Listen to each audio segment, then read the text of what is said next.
Dans cette vidéo, on va voir pour l'opération 30 de la base du projet d'usinage en usinage conventionnel laboratoire. Donc, jusqu'à maintenant, l'opération 30, ça veut dire que la 10 et la 20 est faite. Donc, on est rendu à faire une troisième face. Donc, dans l'opération 30, on se trouve à faire la face opposée de l'opération 20. Donc, dans ce cas-ci, la plus grande différence, c'est que on n'atteint pas un minimum, mais cette fois-ci, on va atteindre une dimension précise à respecter d'après les tolérances ici. Donc, sur notre pièce, où est-ce qu'on est rendu? Nous avons fait l'opération 10 sur la plus grande face et on est venu faire par après la 20 suite à la 10 avec la localisation sur la mâchoire fixe de l'opération 10. Donc, on va venir faire la face opposée à la 20. Donc, c'est celle-ci qu'on va faire qui est la 30.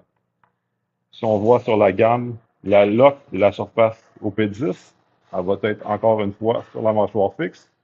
Et on va avoir la 20 qui est déjà usinée dans le fond de l'étau.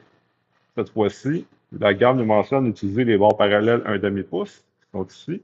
Donc, on va utiliser les bords parallèles dans le fond de l'étau pour venir superposer la pièce.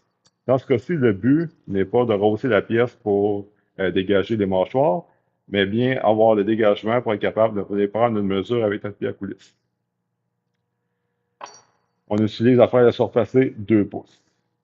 Donc, avec ça, on va aller sur la fraiseuse pour venir faire l'opération 30.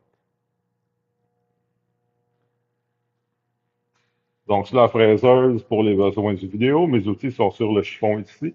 Donc, normalement, on n'a pas rien pour travailler sur la machine, rien de euh, détaché sur la table. Donc, je vais installer mon outil dans la broche. C'est ici. Je vais venir installer la pièce dans l'étau. S'assure que tout est propre, qu'il n'y ait pas de copeaux. Ça va venir influencer nos dimensions. Donc, je dépose la pièce sur les parallèles. Donc, j'ai encore une fois ma surface usinée du mâchoire fixe en place et ma face 20 est sur les parallèles. Je viens faire la face opposée qui est la 30 ici. Donc, je vais venir faire mon serrage d'étau. Je viens taper sur la pièce histoire de bien l'appuyer au fond de l'étau sur les parallèles.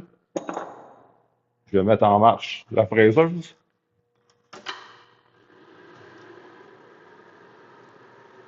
À 1500, c'est le RPM qui avait été calculé. 4 VC sur D. Le VC est de 250 aluminium.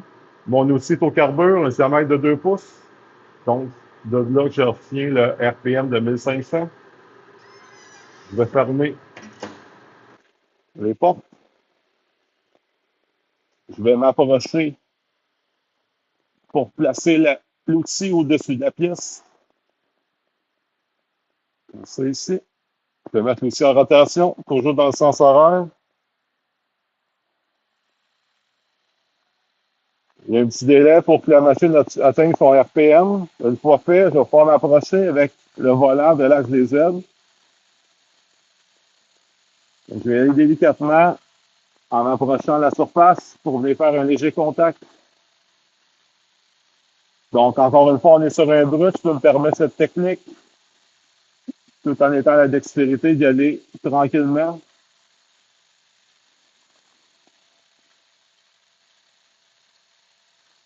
J'ai fait contact, j'ai vu les petits copeaux comme des flocons de neige. Je vais retirer l'outil. Je vais refaire mon zéro aussi.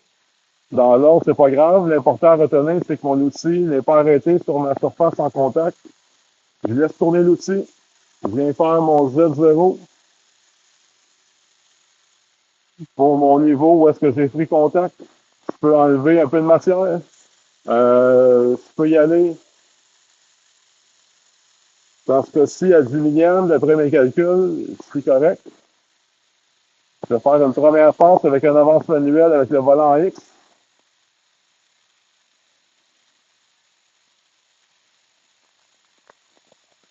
Je traverse la pièce au complet avec la même avance.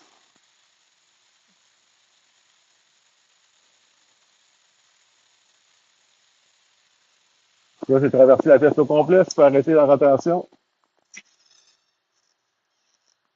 Donc là, je vais me déplacer pour mesurer ma pièce. Je vais prendre le pied à coulisse. Dans certaines circonstances, on peut prendre aussi le micromètre. Ça dépend de notre tolérance, ça dépend de ce qui est demandé. Donc, je vise un nominal de 2 pouces 970.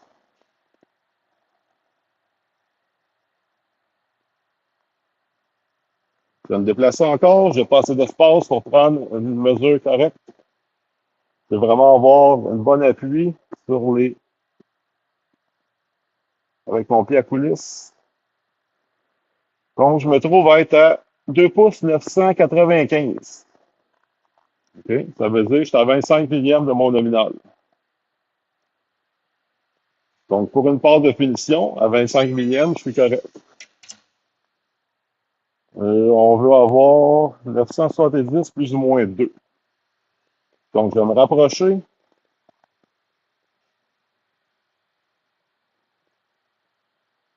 Si on se souvient à mon digital, j'ai pris une première passe de 10 millièmes. Donc, soit que j'additionne 25 pour me rendre à 35, ou je peux refaire un zéro à ce niveau-là, à mon zéro usiné. Donc, je refais un zéro dans, juste pour l'exemple. J'aurais pu mettre directement 35 millièmes, mais là, je refais un zéro. Ma surface usinée est à ce niveau-là. Et là, je peux ajouter mon 25 millièmes pour atteindre ma dimension demandée.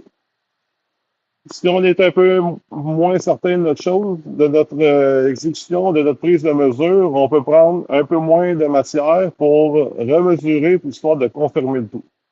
Donc, je vais y aller de cette façon. Je repars la broche, mon outil en rotation, le RPM est atteint, je vais passer à nouveau pour enlever ma passe finale.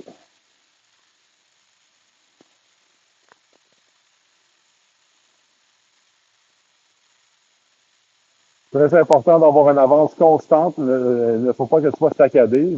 Ça va affecter le fini de surface. Donc, j'ai traversé complètement à la face. Je vais arrêter ma fraiseuse.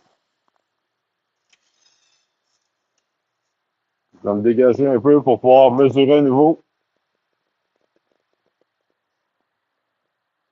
Donc, je rappelle 2,970 nominal, plus ou moins 2.